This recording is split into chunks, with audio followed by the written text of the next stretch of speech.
8 seconds. That's all it takes to crown a champion or break a man in half. It's a qualified ride, and how fitting! The many unfortunate aspects that this sport. Bull riding isn't just about holding on, it's about everything that comes after. The bruises, the tears, the silence when a chute stands empty. Some riders went out in glory, others never got to say goodbye. These are the 10 most emotional moments that hit harder than the bulls themselves. We start with the ride that never got a second chance. Mason Lowe's final fall. Mason Lowe was only 25, a Missouri cowboy, all heart and hustle, rising fast in the PBR world. He had fans, he had grit, and he had time. Or so everyone thought. But in Denver, 2019, one ride changed everything. They have. I guess we do it every time we drive down the street, in a sense, but they just have a different mentality that I don't think they... The bull came down hard, stomped straight onto his chest. At first it looked like just another bad fall. Riders and fans had seen worse, but Mason didn't walk away. He was rushed out of the arena, and by that evening, he was gone. In Denver, a sold-out crowd at the Denver Coliseum mourned the death of Missouri bull rider Mason Lowe. The next event, his chute stood empty, spotlight on it, not a sound from the crowd. Riders tipped their hats, grown men wiped tears. That silence said everything. No matter how tough bull riding is, that night reminded everyone it can also be cruel. Then there's Kike Pacheco riding on one good leg and pure grit. Kike Pacheco tore his MCL, the ligament that basically holds your knee together, and not in some minor way. He could barely walk. Wait for something to happen. He's very sharp.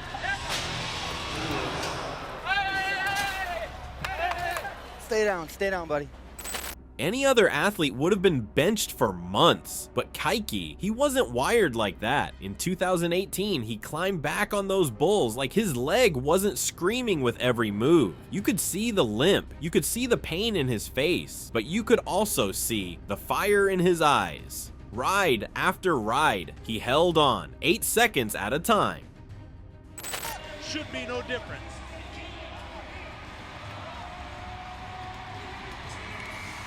People win titles, but Kike earned this one. He didn't ask for sympathy, didn't try to milk the moment. No drama, no excuses, just straight up toughness. When the final scores came in and he stood there as the new world champion, he didn't break down. He didn't have to. The crowd did it for him. Respect doesn't always come with tears. Sometimes it comes with grit. You think that's tough? Chris Shivers rode straight into retirement and tipped his hat anyway. Chris Shivers didn't go out in a blaze of glory. He got bucked, hard, dragged, and slammed like a crash test dummy around the arena. It was messy. Painful to watch even.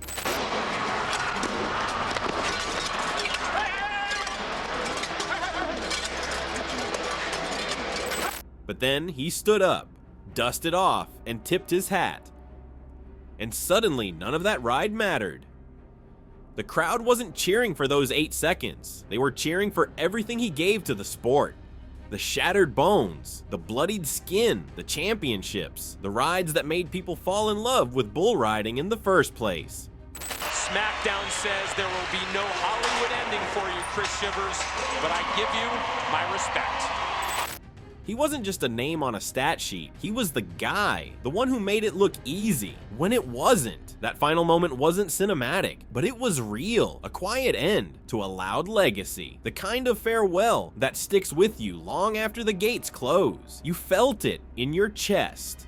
Coming up next is Jose Vitor Leme, the man who broke the record books. Jose Vitor Leme wasn't just chasing a buckle in 2021, he was chasing history. Injuries? He had them. Pressure? He wore it like armor, but none of that mattered. When he nodded his head on Whoopa, what happened next? What didn't feel real?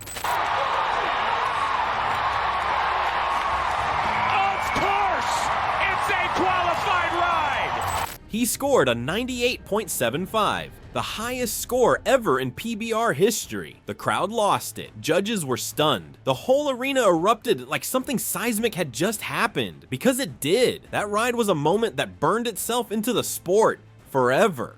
Last impression. The greatest season this sport has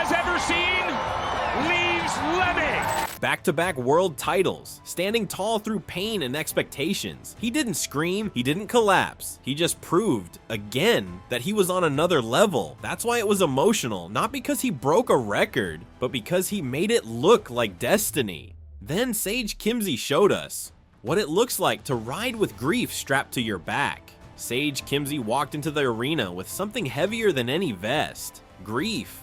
Just days before his ride, he lost a close friend and a fellow cowboy. Most people would have stayed home, maybe curled up in the dark. Not Sage. He pulled on his gear, nodded his head, and climbed aboard Salado, outside, calm as ever. Inside, torn to pieces, he stayed on for the full 8 seconds, and when that whistle blew, he pointed up.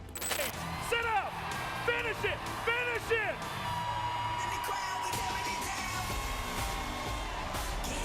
And the crowd just knew that ride wasn't about numbers or titles, it was a tribute, a ride for someone who couldn't be there. That kind of moment doesn't need commentary, it just sinks in and stays there. Then there's Jess Lockwood, held together by braces, but still riding like a beast. By 2019, Jess Lockwood looked finished. Torn hamstring, busted collarbone, injuries stacked up like broken promises. At just 22, people were already writing him off, but Jess didn't care what the critics said. He showed up to the finals bandaged, bruised, and still swinging. One of those big rolls of the dice for Team USA Eagles. And wild.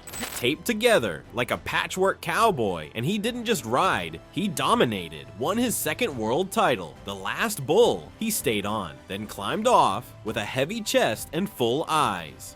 Wild Goose continues a very impressive record on his leg. His parents were right there. He hugged them tight, holding back tears that almost spilled over. He later admitted he thought he wouldn't even make it through the weekend, but he did more than survive. He proved every doubter wrong, and deep down, he proved something to himself too. That's what made it hit so hard.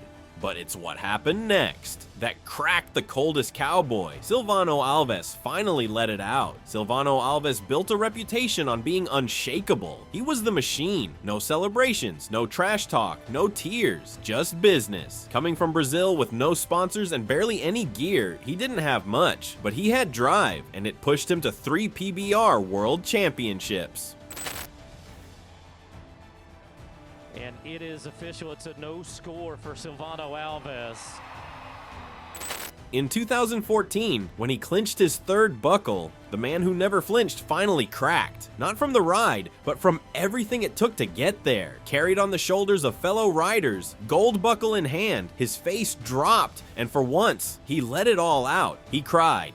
Unfortunate aspects that this sport can affect on a rider, and Ty, I've been around. The crowd had never seen him like that. It wasn't a show. It was years of sacrifice, leaving home, grinding with no backup plan. That moment showed fans the cost of greatness. He didn't need to say a word. His tears told the whole story. Then came the moment nobody expected. Ty Murray, the king, said goodbye on his own terms. Ty Murray didn't leave the sport because of one big wreck. He walked away because he felt it slipping. The drive, the fire, and in bull riding, losing that edge is more dangerous than any bull. They called him the king of the cowboys for a reason. He carried the sport on his back. And Ty Murray on the high-flying perfect storm conquers the natural disaster. Fans saw him as bulletproof, but when he stood in front of that crowd for his farewell speech, choking on his own words, everyone saw the man behind the title. No gear, no gate slamming, just honesty. That was the hardest part. He wasn't forced out. He chose to step away, and it made it hit even harder. His 95.5 ride on Red Wolf will live forever. But this goodbye showed more courage than any score ever did. Then came the fall no one saw coming. JB Mooney was finally stopped. Toughness had a poster boy. And it was Mooney. Broken bones, torn ligaments, blood on his face. He still nodded his head and rode like none of it mattered. Pain didn't scare him. Bulls didn't scare him.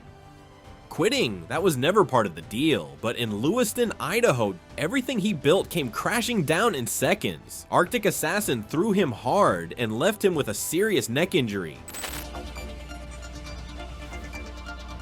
That is a no score. That bull The doctors didn't sugarcoat it. If he rode again, he might not get back up.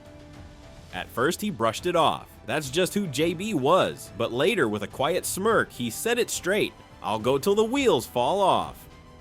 Well, they finally did, the bull that ended his career. He took it home and retired it too. He didn't go out in flames. He went out like a cowboy, stubborn and proud. And just when you think you've seen the worst, Lane Frost's final ride changed bull riding forever. Lane Frost didn't belong to the sport belonged to him. A pure cowboy in every sense. In 1989, during Cheyenne Frontier Days, he scored 85 points on taking care of business. Texas, got a really good ride going, making those moves. It wasn't his highest score, but it was clean. The crowd was with him. Everything looked fine. But as he turned to walk off, the bull came back and caught him in the ribs. No second chance. Oh, they got to get the bull out of there. And Lane Frost banged up a bit. He's calling for help. Internal injuries, and he didn't make it. Just 25 years old. The entire rodeo world went silent. Lane's death shattered people. But it didn't just leave pain, it forced change. Riders started wearing protective vests, not because they had to, but because they finally understood how fast it can all go wrong. That rule saved lives. And it started with Lane. His statue still stands in Cheyenne. Which of these moments gave you chills? Was it the empty chute, the farewell ride, or the record-breaking whistle? Let us know your thoughts in the comments below. And if this ride through bull riding's rawest moments hit you hard, like and subscribe for more.